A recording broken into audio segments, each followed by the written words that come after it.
எத்தனை பேர் நம்புறீங்க?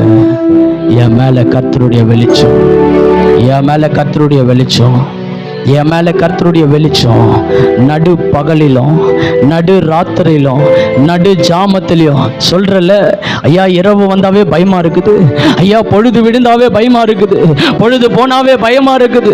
என்ன நடக்கும், என்ன ஆகும், என் பிள்ளைகளுக்கு என்ன நடக்கும், என் குடும்பத்தில் என்ன ஆகும், எதை வந்து மேற்கொள்ளும் என்று பயம். அந்த பயம் இப்போது கர்த்தர் அந்த பயத்தை மாற்றி நித்திய வெளிச்சத்தை நான் கொடுக்கிறேன்.